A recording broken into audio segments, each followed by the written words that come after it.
Oke, kita sudah ada daftarnya ini kan yang dari sebelum-sebelumnya. Selanjutnya Pak Pendeta dari YouTube ini, dari The Family Sitinjak. Pertanyaannya, kalau kita dapat berkat, bagaimana kita memastikan bahwa berkat itu bersumber dari Tuhan? Karena setan juga bisa memberikan materi bagi manusia. Nah, Pendeta, sangat menarik ini pertanyaannya. Bagaimana kita memastikan? Terima kasih keluarga Sitinjak. Dalam Alkitab, khususnya di dalam Ulangan pasal yang ke-28, kita boleh melihat di sana Tuhan Allah menjanjikan berkat. Ya, jadi ayatnya itu mulai dari ayat 1 sampai ayat yang ke-14 yang mengatakan jika engkau baik-baik, saya baca mulai ayat 1, jika engkau baik-baik mendengarkan suara Tuhan Allahmu dan melakukan dan setia segala perintahnya yang kusampaikan kepadamu pada hari ini, maka Tuhan Allahmu akan mengangkat engkau di atas segala bangsa di bumi. Segala berkat ini akan datang kepadamu. Lalu kemudian ada daftar berkat yang panjang, yaitu bagi mereka yang mendengarkan suara Tuhan dan dengan setia melakukan akan perintah dan kehendak yang Tuhan sampaikan. Namun kita mendefinisikan berkat itu bukan saja secara materi. Karena kalau kita mendefinisikan berkat itu secara materi, maka arti berkat itu adalah sangat sempit. Sebenarnya berkat dan pemberian yang paling besar yang Allah pernah berikan kepada kita adalah yang tadi saya sempat sebutkan pada pertanyaan yang pertama, yang mengatakan karena begitu besar kasih Allah akan dunia ini sehingga ia memberikan, ia mengaruniakan. Artinya ini adalah pemberian Allah. Apa itu? Mungkin pertanyaannya bukan apa, tapi siapa itu? Yesus Kristus, anak Allah yang tunggal itu, supaya barang siapa yang percaya kepadanya tidak binasa. Dan ini pasti bahwa berkat keselamatan itu Tuhan berikan kepada mereka yang percaya kepadanya. Namun di dalam dunia yang penuh dengan pertentangan antara yang baik, yang jahat, antara yang baik dan yang jahat, kadang-kadang manusia tidak mengerti akan kehendak Allah. Apakah ini adalah berkat atau ini adalah kutuk dan lain sebagainya. Contohnya, cerita Ayub. Pada waktu Ayub bangkrut, semua dia punya harta benda, dia punya unta, dia punya sapi, dia punya kambing, semua binasa.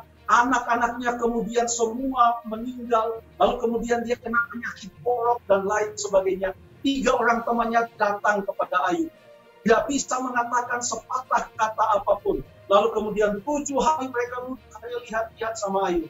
Pada waktu mereka membuka suara mereka mengambil kesimpulan. Ayub melanggar perintah Tuhan. Ayub menentang Allah. Ayub telah berbuat dosa. Itulah sebabnya maka Ayub mendapatkan sakit. Jadi pendapat orang adalah kalau sakit pasti berbuat dosa. Kalau sehat pasti karena dekat dengan Allah. Kalau kurang uang pasti karena berbuat dosa. Kalau banyak uang pasti karena dekat dengan Allah. Nah, cara mengukur berkat seperti ini bisa membuat kita akan salah mengerti akan bagaimana Allah menuntun kita. Saya kasih contoh untuk menutup jawaban pertanyaan walaupun tidak panjang. Saya mau buka contohnya dalam Mazmur pasal yang ke-73. Mazmur pasal yang ke-73 memberikan kepada kita bagaimana pergumulan yang ada dalam hati seorang yang bernama Asaf. Ayat 1 mengatakan Mazmur Asaf. Lalu dia katakan, Mazmur 73 ayat 1, warga Sitinjak yang menanyakan pertanyaan ini.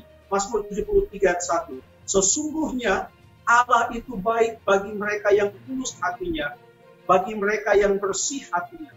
Lalu kemudian ayat 2, tetapi aku sedikit lagi, maka kakiku terpeleset, nyaris aku tergelincir. Sebab aku cemburu pada pembual-pembual, karena aku melihat kemujuran orang fasik. Oh, ini orang fasik, ini orang yang tidak menyembah Allah, oh dia mujur. Lalu ayat yang keempat, lebih hebat lagi ayat keempat, sebab kesakitan tidak ada pada mereka, sehat dan gemuk tubuh mereka. Mereka tidak mengalami kesusahan manusia, mereka tidak kena tulah seperti orang lain. Wah, kenapa itu orang-orang yang tidak takut akan Tuhan?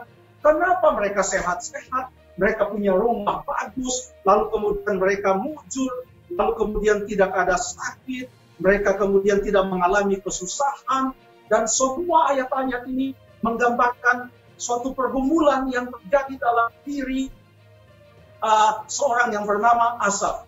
Sampai dia berkata di dalam ayat yang ke-20, ayat yang ke-17, dia katakan ayat yang ke-17, 16 saya baca, tetapi aku bermaksud untuk mengetahuinya, hal itu menjadi kesulitan di mataku. Sulit dia mau mengerti. Ayat 17.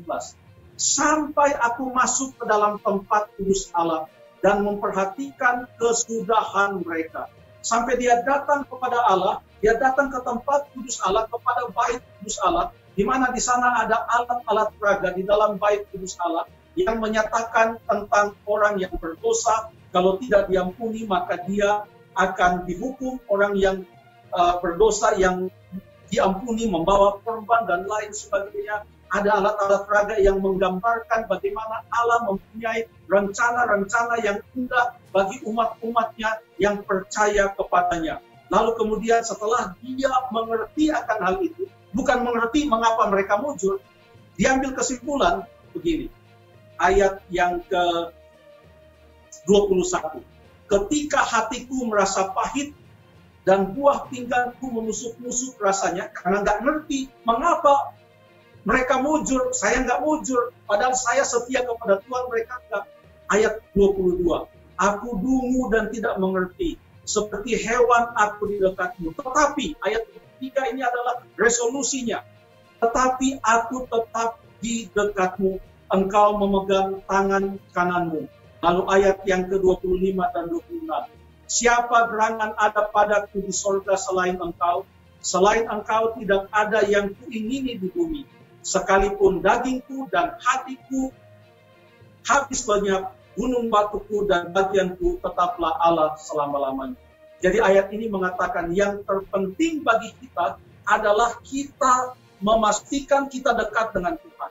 Kita tidak bisa mengukur dekatnya seseorang dengan Tuhan dari jumlah berkat yang ia terima. Oleh karena Alkitab sendiri mengatakan bahwa di dalam pertentangan yang besar antara yang baik dan yang jahat, ada kalanya seseorang diizinkan Allah untuk tidak mendapatkan sesuatu yang didapatkan oleh orang lain, yang mengalami kesulitan-kesulitan seperti yang dialami oleh Ayub. Namun kalau kita setia kepada Allah, kita mengikuti kehendak-Nya, kita percaya kepadanya, lalu kita dapat berkat, yakinlah berkat itu datangnya dari Tuhan. Terima kasih. Oke, terima kasih Pak Sob.